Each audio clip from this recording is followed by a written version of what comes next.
안녕하세요. 오늘은 파산한 다주택자들이 많이 있습니다. 파산한 다주택자들. 그런데 이분들이 원래부터 거지 아닌가? 이런 제목으로 말씀드리겠습니다. 파산 다주택자들 원래부터 거지 아닌가? 이런 제목으로 말씀을 드리겠습니다. 엉터리 종부세죠, 이게요. 거액 종부세 한번 맞으면은 즉시 경제적 죽음을 맞이할 수도 있습니다. 특히 그 파산한 그 다주택자 이런 분들, 또 여기에 따라가지고 세입자 피해 사례도 또 따라서 발생하는 것이죠. 이거 1번입니다.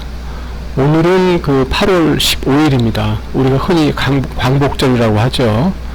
근데 원래 우리나라는 자체적인 이유로 광복을 한 게 아니라 그 미국 같은 그 연합군의 도움으로 인해서 그 해방이 된 것이죠. 오늘은 사실은 가장 중요한 건 이제 1948년 대한민국이란 나라가 세워졌다는 거, 이게 더 중요한 날입니다. 그리고 다시 이제 제목을 말씀드리면 파산한 다주택자들, 이들은 원래부터 거지 아니었던가? 라고 하는 제목을 말씀드리겠습니다. 다음으로 넘어가겠습니다. 자, 1번, 기사 1번입니다. 종부세 1번 종부세 못 내서 그 압류를 해서 피해자가 속출한다, 이런 뜻입니다. 기사 내용을 좀 살펴볼까요? 2022년 8월 11일, 며칠 안 됐네요. 보니까요. 한 2, 3일 됐나요? 하나, 둘, 셋, 넷, 4일 됐나요? 4일 전 기사입니다. 기사 제목 큰 제목이 이렇습니다. 보증금 돌려받기 어렵다. 깡통 전세. 세입자 울리는 종부세 폭탄. 이게 기사 제목입니다. 한번 기사 내용을 먼저 살펴보도록 하겠습니다. 아마 어떤 직장인 A씨 사례를 기자가 만났는지 아니면 생각을 해서 썼는지는 모르겠지만 하여간 좀 재밌게 잘 썼네요. 보니까 서울 성북구에 사는 직장인 A씨다. 그는 최근 전세로 살던 주택이 압류를 당했다. 다주택자인 집주인 B씨가, 여기 이제 다주택자 B씨의 사례가 나오네요. 종합부동산세, 우리가 흔히 종부세라고 하죠. 폭탄을 맞았다. 그러니까 세금을 내지 못했다. 세무당국이, 과세관청이죠, 국세청 같은 데죠. 이들 주택을 모두 압류하기로 했다. 아마 이거 기사는 예시로 아마 쓴 것 같습니다. 실제 사례인지 어쩌냐면, 근데 이런 사례가 많이 있으니까 예시를 써도 상관이 없고요. 근데 A씨는 입주 후 불과 반년이 되지 않은 상태다. 전세 계약이 끝나는 날까지 한참 남았다. 한 2년 계약했으면 한 1년 반 남은 셈이네요. 그런 집주인 B씨가 부동산이 경매로 넘어간다는 말에 전세 보증을 돌려받지 못할 수 있다는 걱정으로 잠을 이루지 못하고 있다. 기사가 좀 틀린 거네요. 만약에 압류가 되면 경매가 아니죠. 공매죠, 공매. 이 기자가 이 공매하고 경매를 잘 몰라서 잘못 쓴 것 같기도 합니다. 만약에 다주택자 B씨가 그 다주택자 3주택 이상이면은 이분은 중과세 대상입니다. 그리고 그 일정 부분 요건에 맞게 되면은 종부세 폭탄을 최대 7.2%까지 맞게 됩니다. 무서운 일이죠.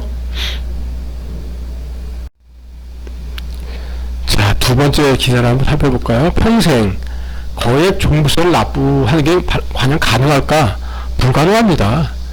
거액 종부세를 평소에 내기는커녕 여기 주택, 아까 말씀드린 다주택자 B씨인가? 이분도 한 번 딱 맞은 다음에 바로 그냥 죽음의 길로 들어선 사례죠. 자, 기사를 한 번 더 알아보겠습니다. A씨의 사례처럼 최근 깡통전세는 이제 매매가보다 전세가가 같거나 더 높은 거, 이게 깡통전세가 되겠죠. 최근 깡통전세로 인해서 전세보증금 반환에 위협을 받는 사례가 늘고 있다. 이게 기사입니다. 특히 세금 폭탄을 맞은 다주택자들, 세금 폭탄이라는 게 이제 종부세를 말하죠.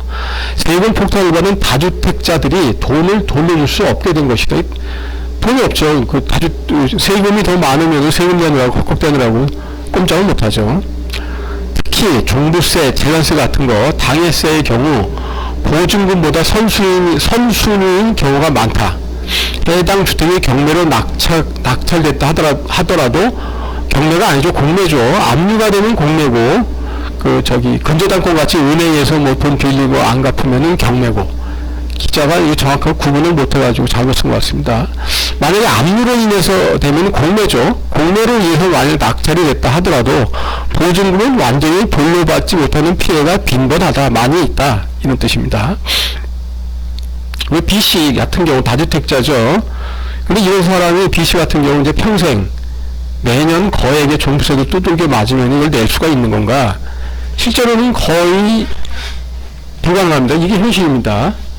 이미 그 사례가 속출이 돼서 이 기사가 이미 나왔죠. 이 기사 속 다주택자 역시 중과세를 맞은 것 같습니다. 3주택 이상, 4주택, 5주택, 10개든 20개든 그건 상관이 없습니다. 어차피 거액 종부세 한 번 딱 두들겨 맞은 다음에 그 사람은 바로 파산, 압류, 공매, 죽음의 길로 바로 접어들었기 때문에 이 사람이 15채를 갖고 있든 10채를 갖고 있든 큰 의미가 없습니다.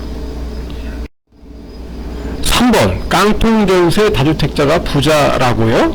이겁니다. 이게 통상적으로 얘기할 때 종부세 내는 사람은 부자라고 이렇게 사람들이 흔히 얘기하는데 실제로 안 그렇습니다. 부자입니다. 제가 볼 때는 이런 B씨 같은 경우는 원래부터 거지가 아니었던가라고 하는 그런 생각조차, 그런 생각도 듭니다. 자, 기사를 한번 보겠습니다. 2022년 8월 11일 법원 경매 전문기업 DG옥션에 따르면 2022년 올해죠. 상반기에 임차인과 주택도시보증공사 HUG, 보통 허그라고 하더라고요. 영어 따라 허그 하던데, 허그가 껴안다 이런 뜻 같기도 한데, 주택도시보증공사가 신청한 강제 경매 진행 건수는 총 983건이다.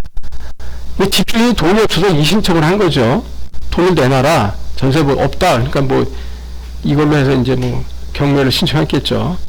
이거는 지난해 2021년 작년에 상반기 659건보다 약 324건, 49%가 늘어났다. 이 중 빌라, 연립이나 다세대 이런 거 같은 거 비싸지 않은 집이 493건이다.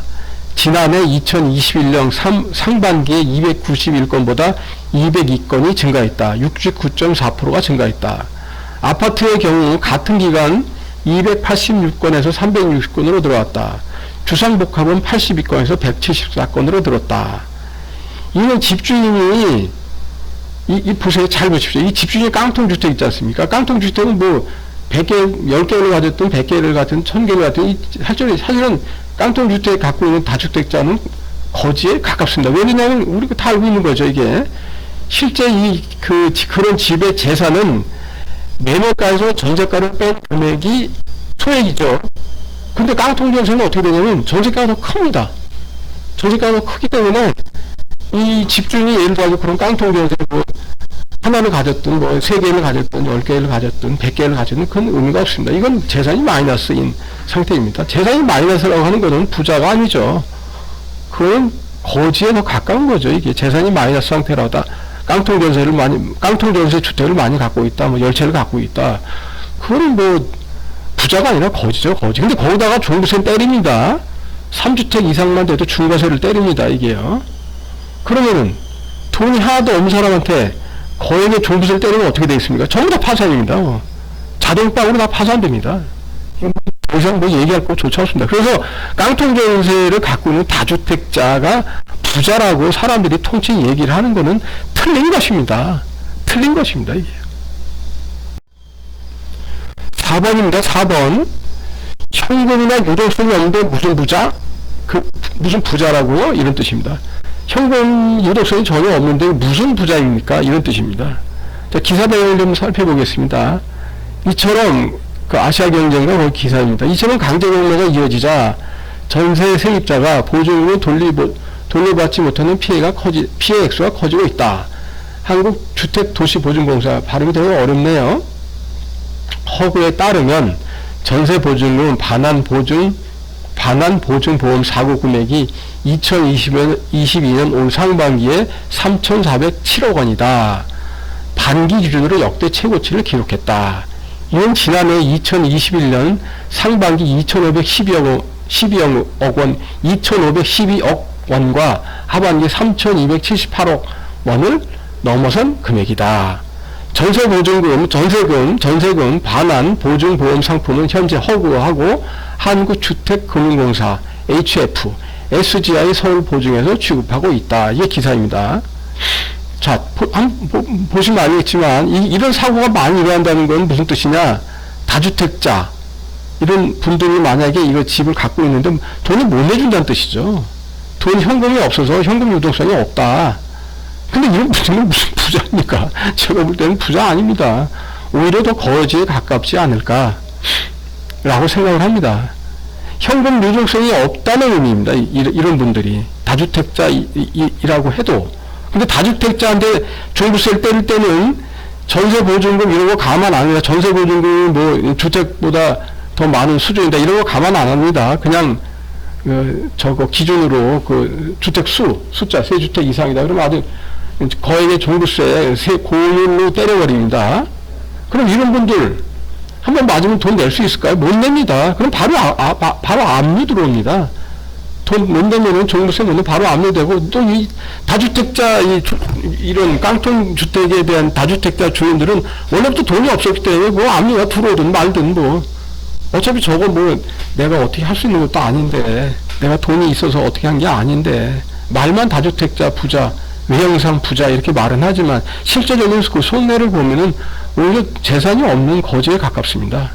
그래서 그런 분들은 압류 한번 돼가지고 뭐 아니죠. 종부세 한번 맞아가지고 압류됐다. 그러면 공매됐다. 만약에 공매 처분, 파산, 거기다 죽음의 길로 바로 접어드는 거죠.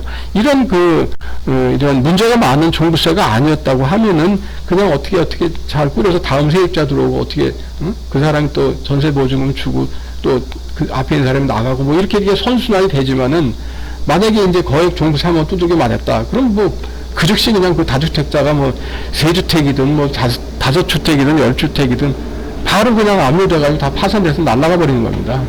그래서 현금 유동성이 없는 사람은 부자가 아닙니다. 그런 분들은 오히려 거지에 더 가깝습니다. 자, 5번입니다. 구상권을 행사를 하면 좋은 것 같은데, 기사 제목은 그겁니다. 구상권은 사실상 의미가 없습니다. 자, 기사 내용을 한번 살펴보겠습니다. 2020년 7월 달입니다.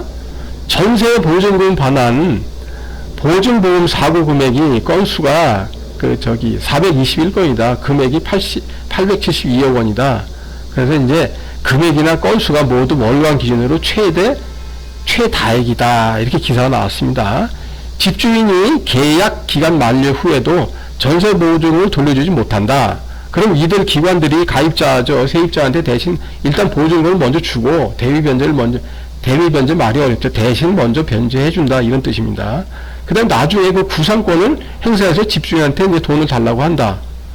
근데 그게 무슨 의미가 있어요? 집주인이 이미 다, 압류당해가지고, 다 파산당해가지고, 다 죽음의 길로 이미 들어섰는데, 구상권을 행사해서 승소 판결을 받는다 손 치더라도, 현실적인 의미가 별로 없습니다. 구상권은 돈이 없는 사람, 다주택자, 거지 상태의 다주택자한테 구상권을 행사한다고 하는 건 별 의미가 없다. 이런 뜻입니다. 만일 그 종부세 거액을 다주택자, 깡통 전세 집을 10채든 20채든 갖고 있는 분이 맞았다. 그래서 압류됐고, 공매됐고, 파산이 됐다. 그럼 구상권을 행사해서 전세보증금 얼마 내놔라 이렇게 하면 이게 뭐합니까? 돈이 없는데요. 그래서 거액 종부세를 이런 다주택자 돈이 없는, 실제적으로는 외형상으로는 다주택이니까 그럴듯하게 부자처럼 보이지만 실제적으로는 자기의 현금 유동성이나 실제적인 재산이 없는 분, 아니면 재산이 실제적으로 마이너스인 분, 이런 다주택자한테 종부세 거액을 한번 딱 때려버리면은 전세 흐름이 일순간에 다 막혀버리고 그 다주택자 자체도 바로 압류, 공매처분, 죽음의 길, 파산 이쪽으로 바로 그냥 접어드는 겁니다. 불쌍하죠.